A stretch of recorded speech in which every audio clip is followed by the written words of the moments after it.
Hey everybody, welcome back to another video taking a look at the market here on a Monday and getting ready for the day. I wanted to show you guys a trade that I just took, and then we're going to take some time looking at some of the other popular markets like gold, the S&P, etc.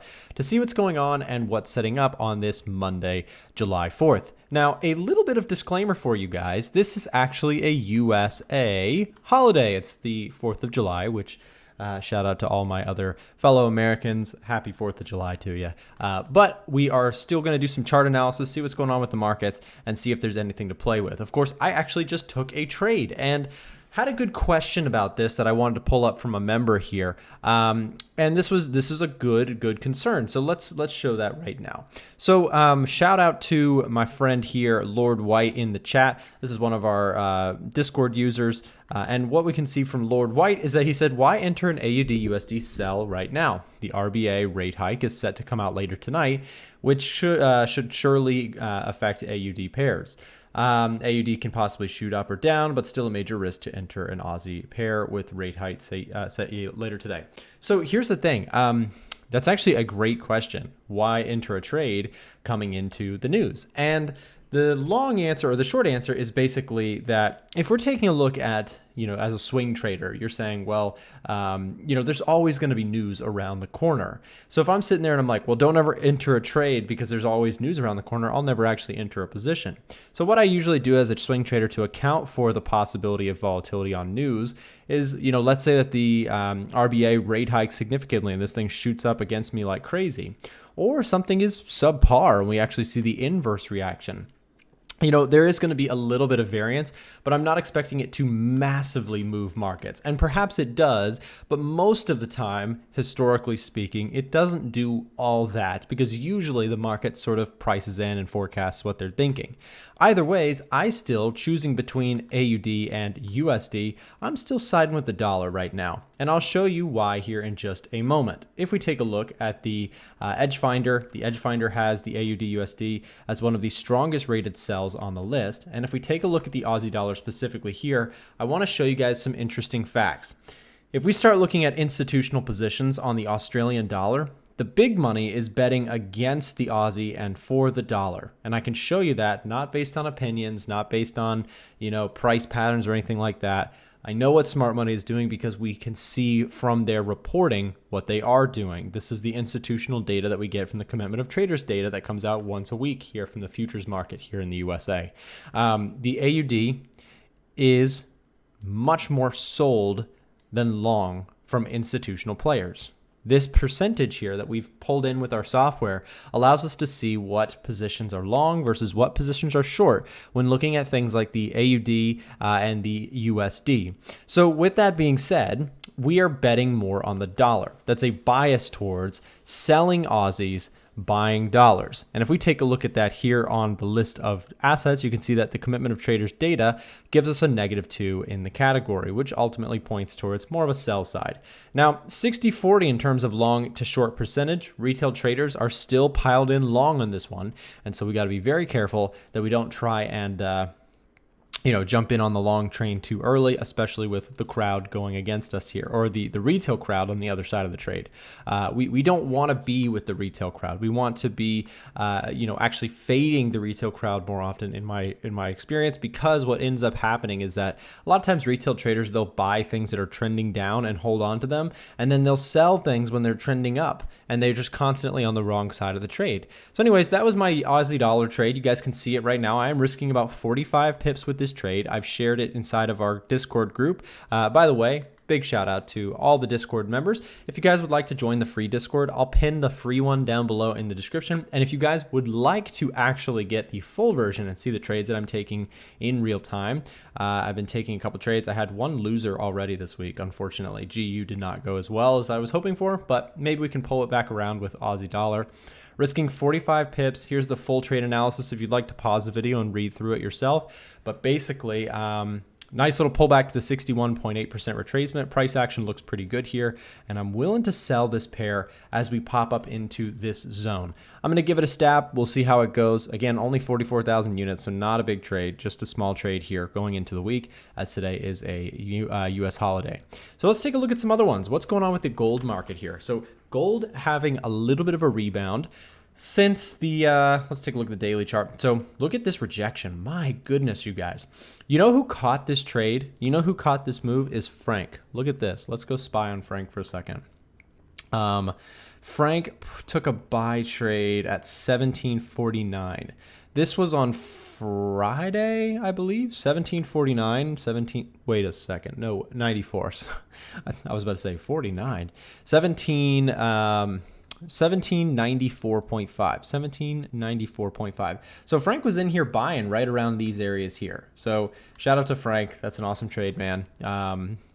That's really, really cool. So price came all the way down to this zone, found support, and Frank was in there, grabbed that buy trade. You know, if you're long on gold for the longer term, you might be getting some decent value here. If you're a shorter term trader though, even still, that's a pretty respectable bounce off of a major level of demand off of the daily chart.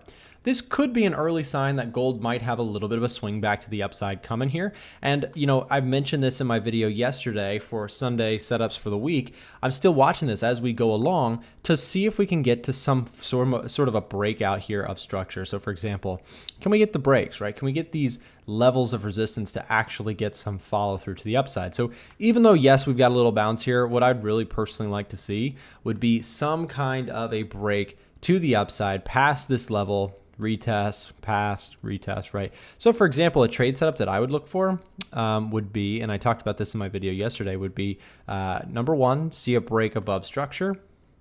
Number two, looking for a pullback here. And then looking for buys, with the idea being, okay, we've broken structure. And then of course, putting a stop below within a reasonable distance, right? And that's the sort of scenario I can actually see myself looking for a long setup. Again, we're getting nice rejection on the daily chart. Things look pretty healthy for gold as we speak, as we rally off of the 1790s, 1780s. Beautiful rejection there from the bulls. So you like to see that. That's step number one. But again, step number 2 and 1, 2, 3 would be more breakout to the upside. Get us past, you know, this level. We probably, in my opinion, we need to clear levels like 1825 before gold has enough wind in it to actually keep going. And you know, here's the thing, there's a lot of power in momentum in markets. If something shoots to the downside, right, that tells us a lot of people, holy crap, this thing could keep going lower. This is a very strong, you know, sell-off. And on a retest, you may get a lot of interest, people saying, oh, I want to be a part of this, and then they sell it and it would continue on, right, so on and so forth.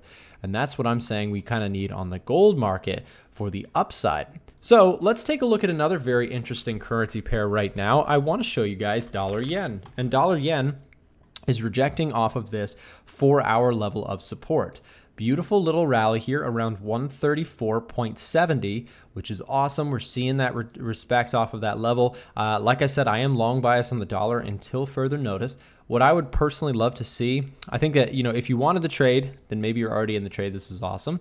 I think that we could see a move back up to the previous high. You know, let's say you're in this thing, stops below structure. Kind of, to be honest, I'm kind of wishing I was in this trade. Shoulda, coulda, woulda bought that dollar yen pullback on the open here this week. But again, I didn't quite come back down to my previous low level that I would have liked to get into. I also had eyes on CAD yen and didn't quite get the entry on that. I would like to double check on that, see what's going on now. But again, price really respecting this area. And it looks like we could be headed back up to the previous high. And then, you know, one thing I want to talk about is that, again, sometimes people will just, they'll see something like this. They'll say, wow, this thing has gone so far, it's got to come down now. And yes, it probably is due for some bigger retracements. But if that's not happening right now, as momentum traders, who am I to call the top, you know? So for example, if I was to see this market move all the way back up, you know, that's a opportunity even for a break and retest continuation. Buying up there sounds kind of crazy, but here's the thing, right? Buying in this market seems crazy. Like for example, let's say that intraday you caught something here, right? And then you caught another couple hundred pips. The thing is about momentum is things can go in the market for so much longer than people expect. New traders get very much caught up in the idea that if a market comes up to resistance, it has to come down. And sometimes it does, but sometimes it breaks through that resistance and runs for another 3 weeks to the upside. And those are the sort of trades that I like to catch when join the move, right? So dollar yen, I do like, especially if we get a break and retest. Let's take a look at pound dollar. So this one, a little salty with this one. Let's take a look at my failed attempt here to sell the pound dollar. You can see where my stop loss got hit. So let me get my orders to show up 1 hour. There we go. Okay, so right here, I sold pound dollar, and you can see I really liked this setup. Everything about this trade setup to me was perfectly fine. I know in hindsight, Nick, this was telling you to do this and all that. Every time my trade goes wrong, I'll get like comments that are like, you should have seen this. But then when the same exact setup goes right, people will be like, oh, Nick, I knew it would go well. I don't know. YouTube comments are very hindsight heavy, but it's okay. It's sort of something we all experience in our own head, our own comments to ourselves. So I picture, YouTube comments as just a reflection of my own, sort of inner trading insecurities as well. It's weird. We all kind of go through a lot of the same stuff.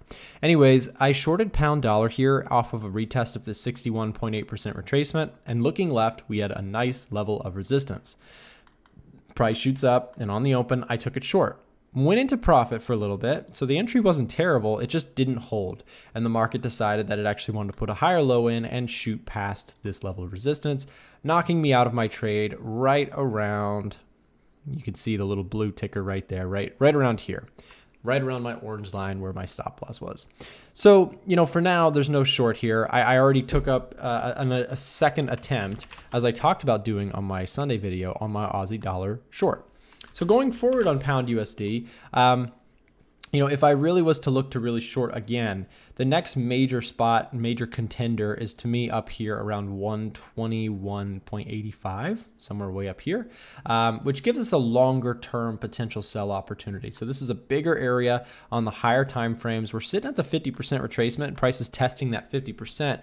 But if we poke up into that 61.8 zone right around here, that to me looks like a pretty sweet sell as well on GBP USD. So if I take that trade, you guys will see it inside of the Discord. Remember, if you're not already inside of the Discord, there will be a link in the description to sign up if you want to get access to the trades being taken, see the breakdowns and analysis. I don't know. This is something that I wish I had as a newer trader. It would have been amazing to follow traders that, are sharing not just this portion is usually what you'll just get in a signal service. People say, oh, sell this, do that, whatever, right? I'm not about that. What I like to do is I'll share my trades with the full details, but more importantly is this stuff, the analysis behind the trade, why I'm taking the trade, so that you're hopefully equipping yourself with knowledge that you can then go turn around and use in your trading, not just blindly copy other people and get frustrated when it doesn't work and overexcited when it does work, right? That sort of stuff is a really, really not great approach to longer term trading success. Anyways, that's another whole video for another day. I do like GU on a potential second attempt up here at the 61.8% retracement as we line up with this level of past support, turn resistance. So nothing to do here, but if we do get a pop to the upside, that could go well. But again, you're right now currently sitting in a very similar trade. I like Aussie dollar quite a bit here as we retest these areas. I'm risking $198, so nothing crazy on the move, especially considering we do have RBA news later today. I am being watchful of that. And then, of course, we also have a US holiday. So a couple things that are just kind of keeping my trade size very small today, but still watching a lot of things in case we get some setups as the US traders return to their desks tomorrow. So let's continue on. We'll take a look at EURUSD, another one that I do want to short. And I think that if I was to short, we got to scroll out to the 4-hour chart. So, to the credit of the bulls here, look at that. Euro dollar has respected for the time being the 1.035. If I was to sell this thing again, let's look. So I made some money on, look at this. I feel pretty good about my trade. You can see my order executions. These are trades that I shared inside of the group as well. I sold 33,000 units of EURUSD, and then I covered back down here.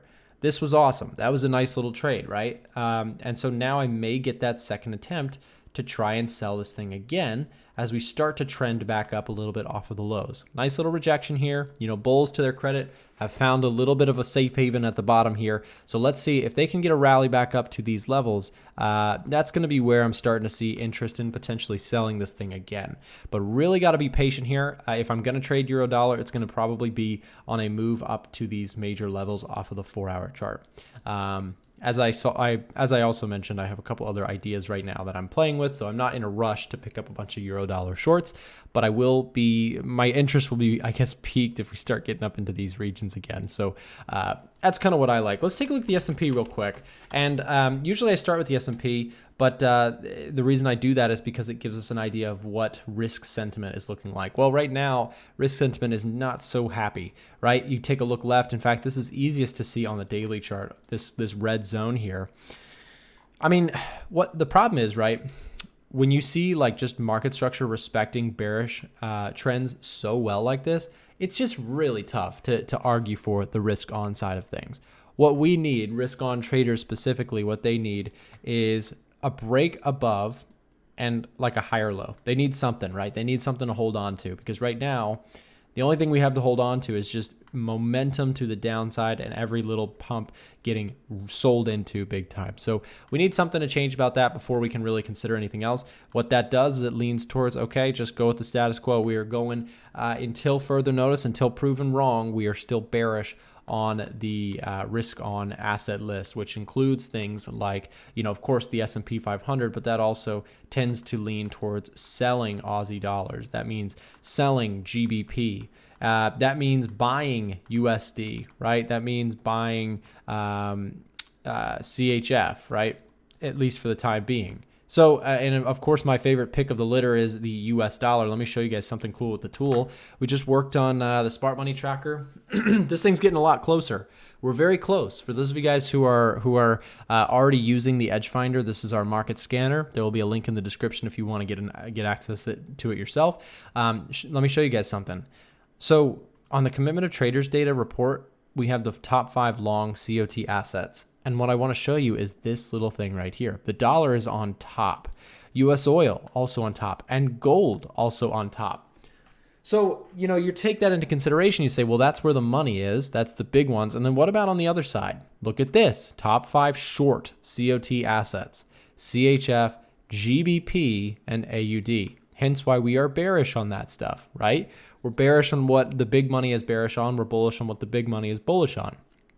Again, this data is really, really key to understanding what the big players are doing and not just, sort of shooting from the hip kind of thing. If you would like access to this, remember, use the link in the description. Get access, try it out, play with it, buy it, whatever you want to do. If you're serious about this stuff, if you like the idea of getting in with, smart money and following along with what they're doing, we are too, and that's what we study so heavily at A1 Trading. We follow what big players are doing, as well as incorporating our own fundamental analysis to try and make better trading decisions. Again, everybody, let me just go on a mini rant here for a long time, or for a second here.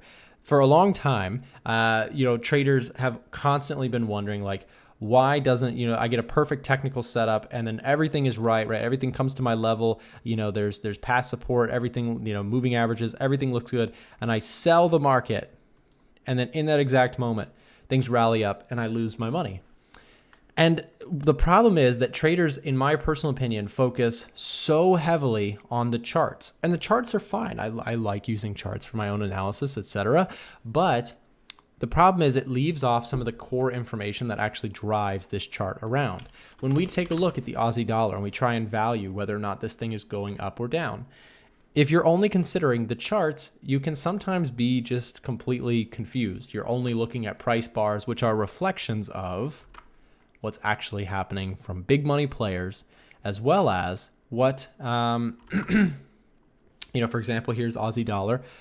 What the economic data is telling us. For example, if we're looking at the Australian dollar, we're pricing it against the US dollar. If you're only looking at the technical price action, you may miss really important things. For example, the interest rates in the two countries are important. The US has a higher interest rate than Australia. That may change a little bit today. We're going to be waiting for RBA interest rate decisions to come out. But the key thing here is that if you have 2 different interest rates, the higher interest rate is going to be more attractive to investors. That could cause a pull to the downside on Aussie and a push to the upside on the US dollar. Unemployment is lower in the US than it is in the Australian economy. Okay? Key information. Again, if you're only looking at price bars, you may not get the full picture and you're only looking at the technical analysis. So we're big fans of incorporating data obviously, because we've been really pushing for this project. This is something we've worked really hard on here in our company, is, you know, building software, analytical tools for traders. That's what we do. So if you want access to this, get it in the description for a huge discounted rate using the code YTVIP. Should you decide to get it, it would be awesome. Thank you guys for watching. If you enjoyed today's video, smash the thumbs up button, subscribe if you want more of this content, and see you next time.